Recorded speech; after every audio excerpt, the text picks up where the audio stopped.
चलो हाँ भाई, आज हम लोग बेटा चर्चा करेंगे कंपाउंड इंटरेस्ट और एन्युटी। चलो बेटा, सबसे पहले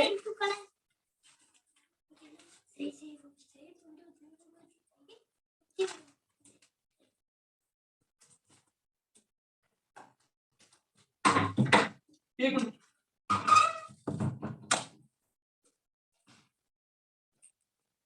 हाँ भाई देखो बेटा, सबसे पहले आप लोगों ने छोटी क्लास में सिंपल इंटरेस्ट का एक बड़ा फेमस फॉर्मूला पढ़ा हो क्या भाई? क्या था? S I equal to P into R into T upon 100 पढ़ा था। P into R into T upon 100। यहाँ पर P फॉर प्रिंसिपल अमाउंट यानी जो पैसा हमने लगाया इंटरेस्ट के लिए, आर रेट ऑफ इंटरेस्ट। शायद आईसीएसई में तो एक चैप्टर भी है, क्यों मनान? 10th क्लास में शायद। हाँ भैया पहले था। हाँ 10th में तो भैया रिकरिंग डिपॉजिट वाला था। हाँ बिल्कुल सही बात। और टी फॉर टाइम, तो principal amount rate of interest R और टी हो गया टाइम, और इससे हम एसआई निकाल देते हैं। और जो हमारा फाइनल अमाउंट होता है वो हमेशा प्रिंसिपल प्लस एसआई, इससे हम फाइनली अमाउंट निकालते हैं। ठीक, फिर बात आया कंपाउंड इंटरेस्ट क्या होता है। तो पहले इन दोनों के बीच का फर्क हमें समझना जरूरी है कि भाई सिंपल इंटरेस्ट का मतलब क्या और कंपाउंड इंटरेस्ट का मतलब क्या। क्लास में से कोई एक्सप्लेन करना चाहेगा कि what is the difference between the simple and the compound interest? क्या भाई, कोई भी? भैया सिंपल इंटरेस्ट 1 ईयर का होता है, कंपाउंड इंटरेस्ट टोटल होता है एसआई का, मतलब अमाउंट माइनस प्रिंसिपल होता है सीआई। और कोई? काव्य, महेश्वरी, सौम्या? देखो बच्चों, मैं आपको एक कहानी सी सुनाता हूँ। गौरांग ने 5 लाख रुपए एक बंदे को 10% की इंटरेस्ट पर दे दिए, और गौरांग ने कहा भैया 5 साल बाद तुझसे पैसा लूंगा विद इंटरेस्ट। ठीक है साहब। अब गौरांग ने, एक तरीका तो ये था, गौरांग ने 5 लाख रुपए दिए और गौरांग भूल गया। 5 साल बाद ही सीधा उससे बात की, भैया 5 साल का कितना इंटरेस्ट हुआ, और गौरांग ने उससे विद इंटरेस्ट, मान लो रेट तय हुई 10% की, उस रेट से लेकर और चला आया। यानी सीधा एक निश्चित समय सीमा के बाद उसने उसका ब्याज लगाया और उतना पैसा लेकर चला आया। ठीक है, एक बात। दूसरी कंडीशन क्या थी? गौरांग ने क्या किया, बोले उसने कहा कि भैया ऐसा है, मैं तुझे 5 लाख रुपए 5 साल के लिए दे तो रहा हूं, बट जो उसका इंटरेस्ट है वो मैं पर ईयर लूंगा, या फिर अगर लूंगा नहीं तो पर ईयर वो इंटरेस्ट भी तेरा प्रिंसिपल में जुड़ जाएगा। मतलब जैसे अगर गौरांग ने 10% की रेट पर पैसा दिया तो 5 लाख रुपए का पहले साल का इंटरेस्ट कितना होगा? 50,000 रुपीज। या तो तू 50,000 मुझे दे दे, नहीं देगा तो अगले साल जो इंटरेस्ट लगेगा वो 5,50,000 रुपए पर लगेगा, यानी वो 50,000 भी उस 5 लाख में ऐड हो गया। करेक्ट। फिर अब उस साल ब्याज कितना हो गया? बोले 10% का है, तो 5,50,000 पर 10% निकाला, भैया 55,000 ही 55,000 रुपए आया। अब से फिर कहा भाई या तो तू दे दे, नहीं देगा तो फिर से ये 55,000 प्रिंसिपल में जुड़ जाएंगे, यानी तीसरे साल में तुझे जो ब्याज देना है 5,50,000 प्लस 55 यानी 6,05,000 रुपए पर ब्याज लगेगा।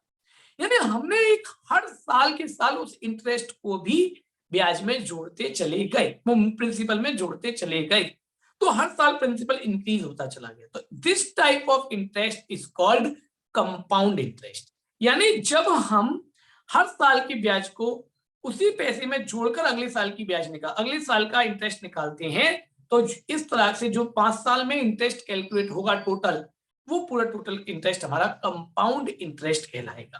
तो मेरा मतलब समझ में आ गया क्या भाई? काव्य, महेश्वरी, सौम्य, तो कंपाउंड और सिंपल का मतलब समझ में आ गया सबको कि क्या डिफरेंस है सिंपल और कंपाउंड के बीच? तो आप मुझे एक बात बताओ, सिंपल ज्यादा बैठेगी या कंपाउंड ज्यादा बैठेगी? गौरांग को किसमें फायदा होना चाहिए? क्यों भाई, ये कंपाउंड भैया कंपाउंड। ये कंपाउंड। क्यों कंपाउंड क्यों ज्यादा बैठेगी भाई, कोई एक्सप्लेन करो। भैया क्योंकि उसमें ब्याज के ऊपर ब्याज लग रही है, सिंपल। एग्जैक्टली, यानी कि वहां पर हमारा प्रिंसिपल बढ़ता चला जा रहा है हर नेक्स्ट ईयर के लिए। तो ऑब्वियसली बात है, हमेशा कंपाउंड इंटरेस्ट सिंपल इंटरेस्ट से ज्यादा होती है। तो मैं समझता हूँ सबको मेरी बातें क्लियरली समझ में आ गई होंगी मेरे बच्चों। क्लियर हो गई बात पहले? तो दोनों के बीच का डिफरेंस समझ लिया। अब इसके फॉर्मूले समझते हैं। तो सिंपल इंटरेस्ट का फॉर्मूला तो वही जो आप लोग 10th तक पढ़कर आए हैं। कंपाउंड इंटरेस्ट, कंपाउंड इंटरेस्ट का फॉर्मूले के लिए हम लोग अमाउंट का सहारा लेते हैं, यानी a equals to p1 plus r upon 100 time to the power n। यहां पर a क्या है? अमाउंट। p क्या है? प्रिंसिपल। भैया बैंक कौन सी इंटरेस्ट चार्ज करती है लोन पर? क्या बोला? बैंक कौन सी इंटरेस्ट चार्ज करती है लोन पर, कंपाउंड या बेटा सिंपल? कंपाउंडेड, कंपाउंडेड, कंपाउंडेड बेटा। हालांकि वो टर्म्स एंड कंडीशन तय होते हैं कि जैसे अगर 3 साल का तय कर लिया तो हो सकता है सिंपल भी तय करे। तो ये वैसे अगर नहीं तय करते हैं तो वो कंपाउंडेड होती है। और हमें जितना भी इंटरेस्ट मिलता है ना बेटा, जो भी हम एफडी आरडी वगैरह वगैरह कराते हैं, वो भी हाँ कंपाउंडेड भैया, होता वो है। सब कंपाउंड ही होता है। हाँ बेटा, ठीक है। हाँ भाई, रेट और एन है नंबर ऑफ पीरियड्स। ये मेरा फॉर्मूला रहेगा अमाउंट के लिए, बट मुझे तो चाहिए था सी आई कंपाउंड इंटरेस्ट। तो कंपाउंड इंटरेस्ट होता है ए माइनस पी, यानी अमाउंट माइनस प्रिंसिपल। अब अमाउंट का फॉर्मूला लिख दो, 1 प्लस आर अपॉन 100 की पावर एन माइनस पी। बेटा पी कॉमन आ गया। बहुत सारी किताबों में आप लोग आर अपॉन 100 को आई के नाम से भी देखोगे, तो इसी फॉर्मूले को बहुत सारी किताबों में ऐसे भी लिख दिया जाएगा। तो परेशान होने की जरूरत नहीं है। तो ये तरीका है हमारा अमाउंट निकालने का। एक सेकंड बच्चों, जरा नोट करेंगे सभी, नोट करिए फटाफट से। हाँ फर्स्ट, अभी तो थोड़ी देर आ रही है। हाँ भाई, नोट करेंगे जल्दी से बच्चों। तन्मय कुछ जल्दी भैया आ थोड़ा गया क्या है तन्मय? हाँ, क्या कह रहा था? समय कुछ पूछ रहा था, बोल। नहीं भैया, वो स्क्रीनशॉट लेना था, हो गया। अच्छा ठीक है, ठीक।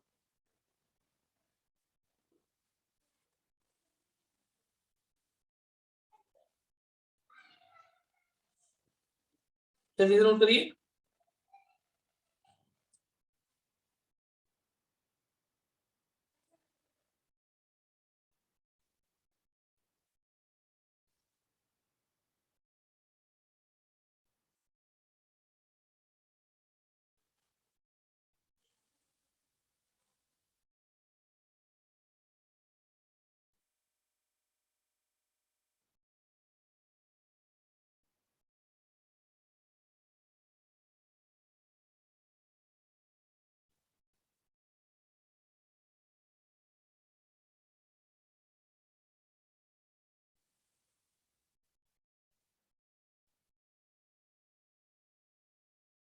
हो गया बेटा? रफ करूं? क्या कह रहे हैं बेटा?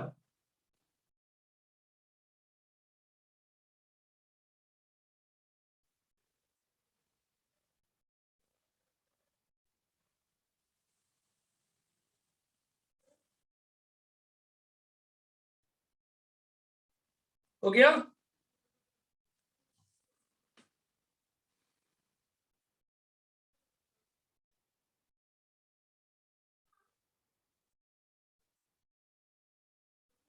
भैया आपने लास्ट में क्या लिखा है, कंपाउंड इंटरेस्ट के पी, और फिर ब्रैकेट में क्या है? 1 प्लस आई की होल पावर एन माइनस 1। आई को हमने आर अपॉन 100 को आई मान लिया ना बेटा।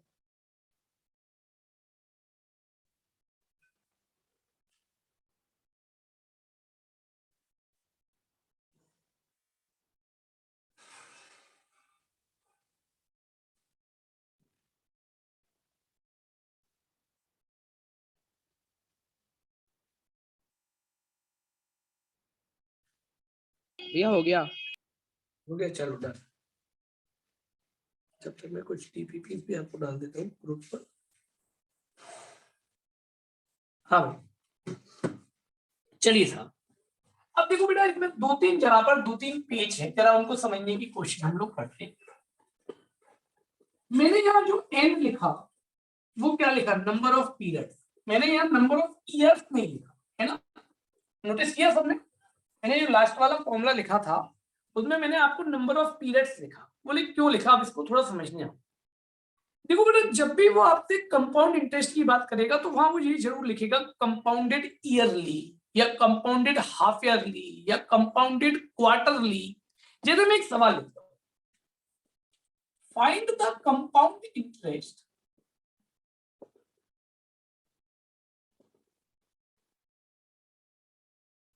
of an amount of rupees 5,000 at the rate 12%, which is compounded quarterly. Which is compounded quarterly. हाँ भाई, पहले लैंग्वेज समझ में आ गई सवाल की। मैंने क्या लिखी बेटा कि 5,000 रुपए पर 1 साल का ब्याज निकालना है फॉर एन ईयरली। 1 साल के लिए ब्याज निकालना है 12% की रेट से, जबकि वो कंपाउंडेड हो क्वार्टरली। क्यों बच्चों, क्वार्टरली कंपाउंडेड है। तो बच्चों प्रिंसिपल क्या हुआ, बोले भैया 5,000, रेट क्या हुई, टाइम क्या हुआ, यानी एन क्या हुआ, तभी तो सीआई निकलेगा। देखो बेटा, जब हम बात करते हैं कंपाउंडेड क्वार्टरली तो 1 साल में कितने क्वार्टर हो जाते हैं, क्या भाई, 1 साल में कितने क्वार्टर, 4, तो एन हो गया 4।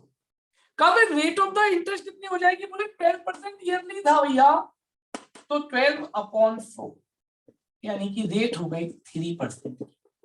तब हम सीआई निकालेंगे, तो क्या फॉर्मूला यूज करूं, बोले सीआई का फॉर्मूला होता है भैया P1 + I की पावर n-1, यानी कि P मतलब 5,000। ब्लर आ रही है क्यों भाई, इमेज ब्लर आ रही है सबको, सही आ रही है, सही आ रही है भैया, सही आ रही है। कब है, अगर ज्यादा खराब हो तो रीजन करके देखो। आई होता है R/100, यानी कि 3/100 मतलब 0.3, तो 0.03। एन कितना हो गया, 4 - 1, तो 5,000 1.03 की पावर 4 - 1, जो भी है कैलकुलेट कर लीजिए, फाइनली आ गया। यानी एक बात पक्की है, अगर हम कंपाउंडेड क्वार्टरली करते हैं तो टाइम 4 गुना हो जाता है और रेट 1/4 हो जाती है। अगर हम कंपाउंडेड हाफ ईयरली करते हैं तो टाइम 2 गुना हो जाता है और रेट आधी हो जाती है। अगर हम कंपाउंडेड मंथली करते हैं तो टाइम 12 टाइम्स हो जाता है और रेट 1/12 हो जाती है। अगर मैं यहाँ पर फॉर 2 इयर्स कहता, 2 इयर्स, तो उसका 2 × 4 तो कितने पीरियड हो जाते बेटा, 8। रेट ऑफ इंटरेस्ट 1/4 3% की लगती है, तो टाइम जितना भी टाइम आपको पूछ रहा है उसमें 4 का इंटू कर देंगे। अगर क्वार्टरली है, हाफ ईयरली है तो जितने भी टाइम के लिए पूछ रहा है उसमें इंटू 2 कर देंगे और रेट को आधा कर देंगे। तो मेरी बात सबको समझ में आ गई कैसे हमें कैलकुलेशन करनी है सीआई की। क्यों बेटा, भैया आपकी वॉइस कट रही थी, एक बार रिपीट क्या कर दो। बेटा, क्या बेटा, भैया वॉइस कट रही थी, रिपीट कर दो। ठीक है गौरांग। अगर कभी भी कंपाउंड इंटरेस्ट कंपाउंडेड होती है क्वार्टरली तो मेरे बच्चे एक ईयर में कितने क्वार्टर होते हैं, क्यों अभी गौरांग, 4। 4, तो यानी टाइम 4 टाइम्स हो जाएगा। अगर वो हमें एक ईयर की बात करता है तो हम एन वहां पर क्या लेंगे गुड्डा, 4। ठीक है गुड्डा, गौरांग। ठीक है भैया। और अगर 2 साल की बात करता है कोई तो कितना लेंगे गुड्डा, 8। 8 एग्जैक्टली। दूसरी बात, रेट ऑफ इंटरेस्ट अगर क्वार्टरली बात कर रहा है तो जितनी भी उन्होंने रेट ऑफ इंटरेस्ट रखी है उसमें हम 1/4 कर देंगे, यानी 4 का डिवाइड लगा देंगे। तो रेट में तो उतने का डिवाइड हो जाता है और टाइम में उतने का मल्टी हो जाता है। अब इसी बात को मैं हाफ ईयरली पर लागू करूं तो मुझे एक बात बता, टाइम में कितने का मल्टीप्लाई करेगा,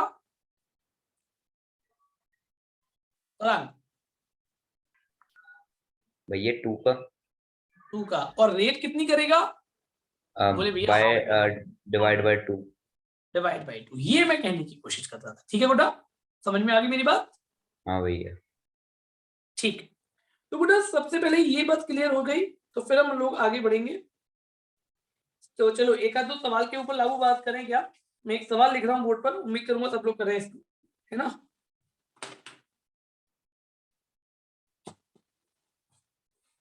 इसी भैया सवाल 650 आया लास्ट में, तो उसका कंपाउंड इंटरेस्ट पूरे साल का 650 हुआ ना?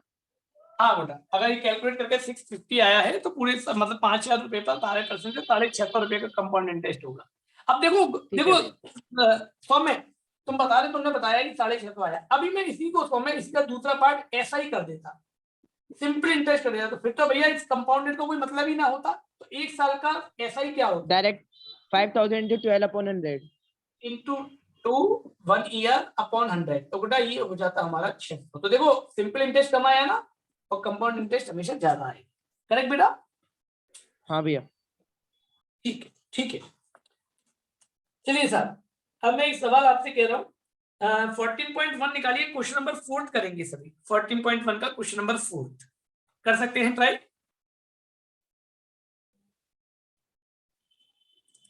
ये मैं सवाल की एक लाइन बोल रहा हूँ, find the amount and the compound interest of ₹2560 for half 1.5 year at the rate 6 whole 1/4% per annum, the interest being compound semi annually. Semi annually मतलब हाफ ईयरली, है ना?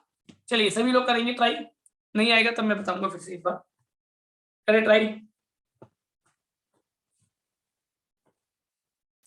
तो हमें घर पहुंच गया तू या नहीं अभी? भैया जब ज्वाइन करी थी तब मैं ना रास्ते में था। बताया तभी तो मैंने पूछा, तू इतनी जल्दी तू घर पहुंच नहीं सकता मेरे पास से।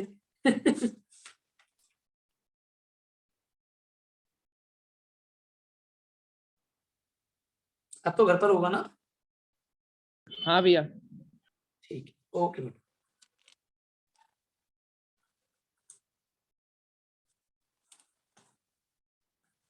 चलिए सर, चलिए जल्दी से कराइए।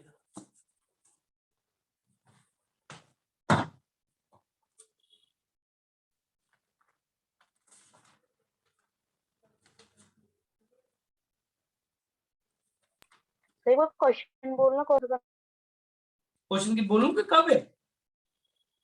हाँ sir. Find the amount and compound interest on ₹2560 for 1.5 year at 6 whole 1/4% per annum, the interest being compounded semi annually। ठीक है कहाँ पे? Okay sir. अब आ गया? ठीक है, करो ट्राई करो, सभी लोग ट्राई करो।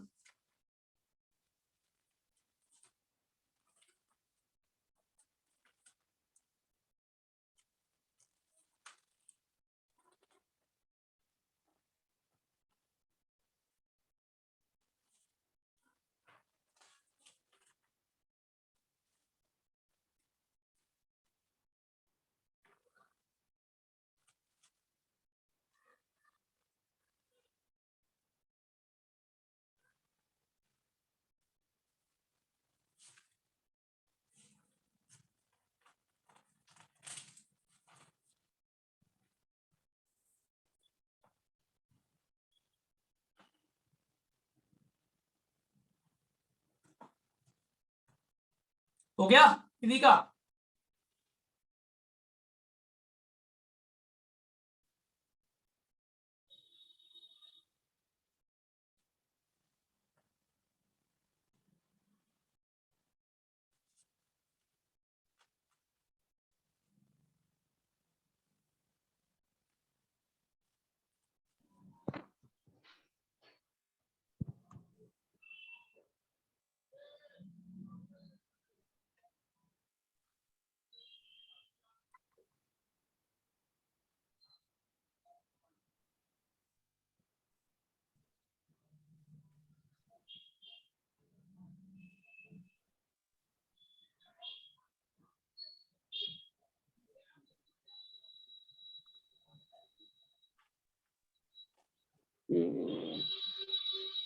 हमें किसी का हुआ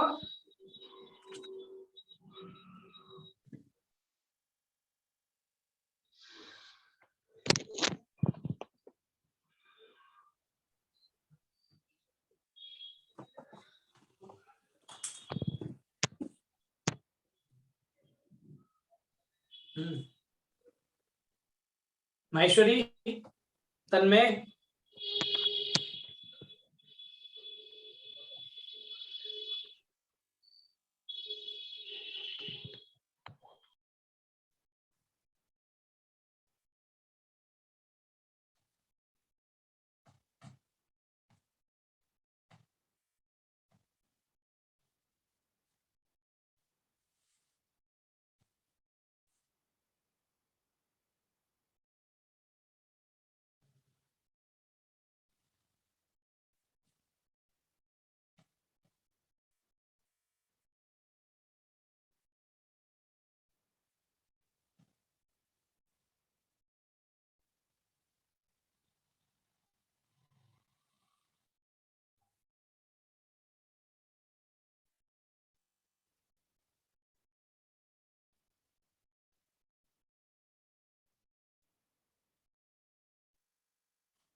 आया किसी का आंसर भाई या नहीं? भैया ज्यादा कॉम्प्लिकेटेड है, इसमें ज्यादा पॉइंट्स के मिक्स फ्रैक्शन है।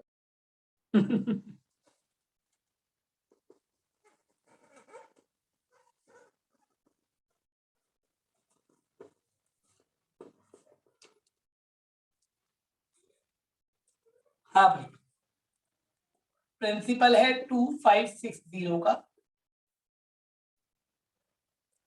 टाइम है और रेट है। उन्होंने कहा सेमी एनुअली, सेमी एनुअली मतलब 3 पीरियड हो गए, N3 हो गया।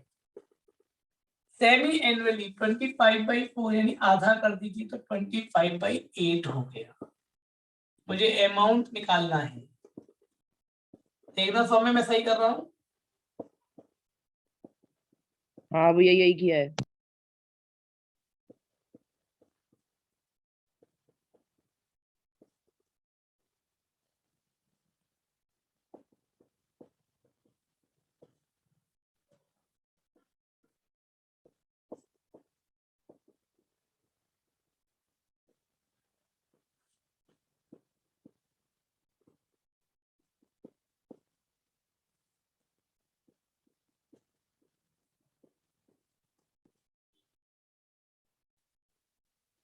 हम्म,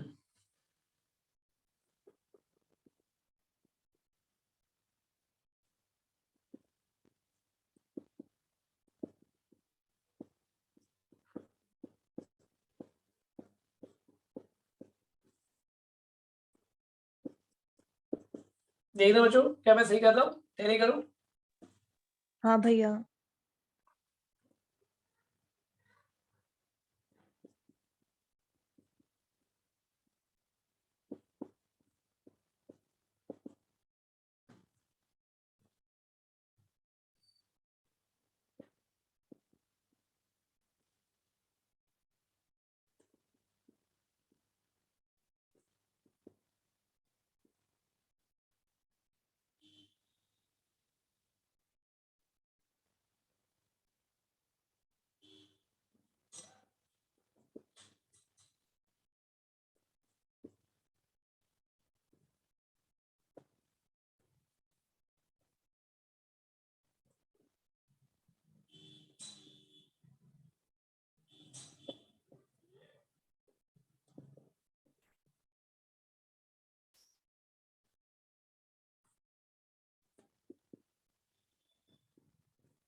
भैया 1124 आ रहा है क्या?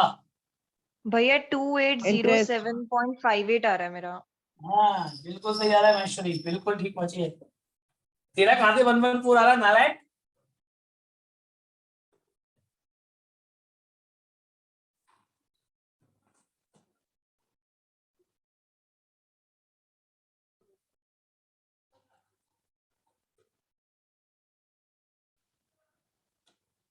हाँ भाई 2807.58 ये अमाउंट आ गया। और अब आपको इस पे से इंटरेस्ट निकालनी है तो क्या करना चाहिए भैया आपको?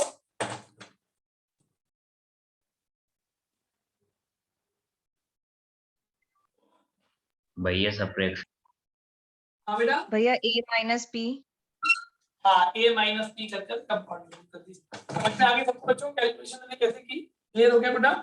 ठीक है, चलिए। तो बच्चों ये तो रही मेरी पहली बात। अब मैं आपसे एक दूसरे नोट की तरफ मैं रफ कर दूं। सबको समझ में आ गया ना बच्चों? हाँ। ठीक।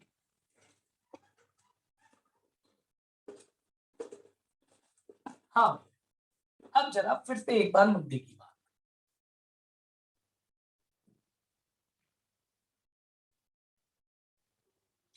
ठीक, देखो बेटा, when rates are different for several years, तो जो अलग अलग सालों में जब रेट ऑफ इंटरेस्ट अलग अलग हो पर कंपाउंडेड हो, जैसे मैंने किसी को 10,000 रुपए उधार दिए और मैंने कहा भाई पहले साल तो हम रेट लेंगे 10% का इंटरेस्ट, दूसरे साल हम 12% का, तीसरे साल हम 14 का, यानी हमने रेट ऑफ इंटरेस्ट हर साल बढ़ाना या घटाना या अलग अलग तय कर दिया। और फिर पूछा भैया 3 साल बाद हमें टोटल कितना अमाउंट मिलेगा या कितनी हमारी कंपाउंड इंटरेस्ट होगी, that is called when the rates are different for the several years. तो मेरे बच्चों जो अमाउंट का फॉर्मूला होता है वो फॉर्मूला ऐसे कन्वर्ट हो जाएगा।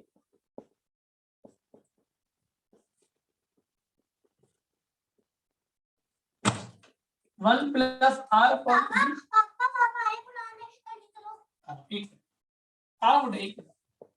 N3 टेस्ट है। देखो बच्चों यहाँ पर R1 क्या है? R1 है पहले साल का इंटरेस्ट। अब मान लो हमने ये कहा कि थे भाई 12% का इंटरेस्ट हम 2 सालों तक लेंगे, उसके बाद 14% का इंटरेस्ट अगले 3 सालों तक लेंगे, तो पहले N1 हो गया 2, अगले 3 सालों तक लेंगे यानी N2 हो गया 3। तो मेरे बच्चों जितने टाइम के लिए हमने जो रेट ऑफ इंटरेस्ट रखी हो that is called N1 N2 N3। तो ये फॉर्मूला सबको समझ में आ गया अमाउंट का मेरे बच्चों? क्या भाई ये फॉर्मूला सबको क्लियर हो गया बेटा या नहीं? गौरांग, महेश्वरी, हाँ भैया। क्लियर हो गया? काव्य, तन्मय? हाँ भैया। ठीक बेटा, इसी के साथ एक दूसरे नोट की तरफ जाते, इफेक्टिव रेट। इफेक्टिव रेट का मतलब पहले इस वर्ड को समझने की कोशिश कर।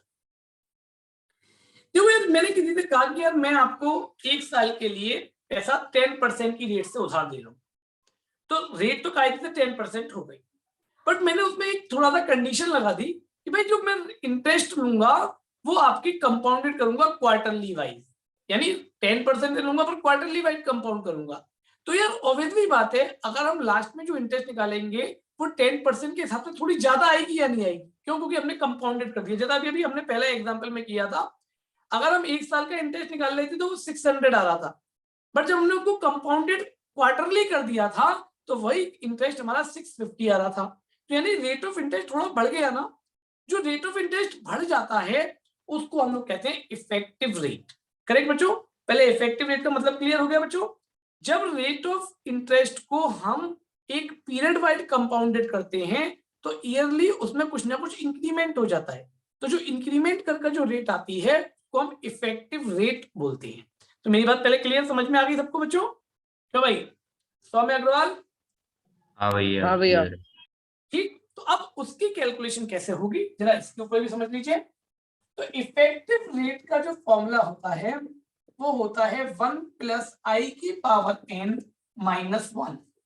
यहाँ पर i वही R/100 और n वही number of period in a year.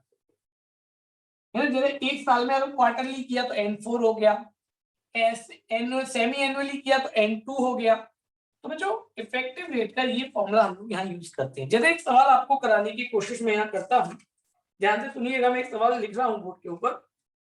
बच्चों जैसे कह दिया if the nominal rate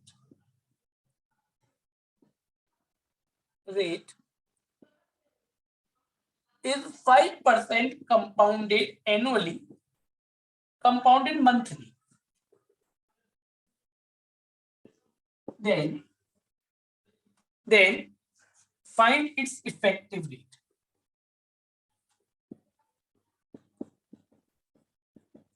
effective rate निकालनी है। हाँ भाई, ER निकालनी है। गौरांग जरा मुझे बताओगे आई क्या होगा बेटा? आई क्या होगा? भैया 0.05। गलत बात भैया, मंथली है तो 12 का डिवाइड नहीं लगाओगे क्या? भैया 5/12 into 100। समझे क्या बेटा? हाँ, पढ़ाई नहीं क्वेश्चन। पढ़ाई नहीं सही है, तू भी बैठे बैठे टाइम पास कर रहा है। एन कितना हो गया? 12। एन कितना हो गया? 12, क्योंकि कंपाउंडेड मंथली है। क्यों बेटा? -1। बस मेरे बच्चों जो भी आ जाए कैलकुलेट कर लेना, उसके बाद परसेंटेज बनाने के लिए उसमें इंटू 100 कर देना, तो जो आपका जो भी आना है वो इफेक्टिव रेट आ जाएगा। मेरी बात समझ में आ गई? सबसे पहले क्यों बच्चों मैंने क्या किया? ठीक है।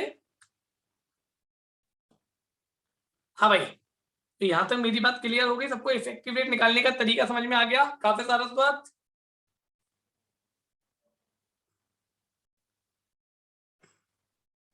माहेश्वरी? हाँ भैया। तन्मय? हाँ भैया। ठीक।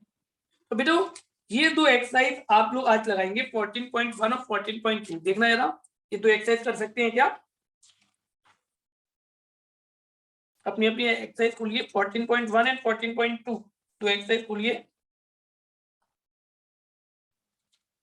ये बहुत सारे क्वेश्चन है। तो क्या हो गया? कल क्लास नहीं ले रहा हूँ, परसों ले रहा हूँ। परसों तक तो हो ही जाएंगे।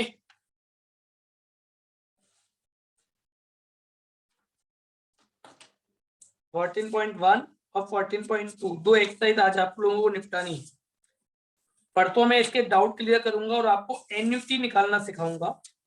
एन्युटी प्रेजेंट वैल्यू और फ्यूचर वैल्यू की एन्युटी आपको सिखाएंगे परसों।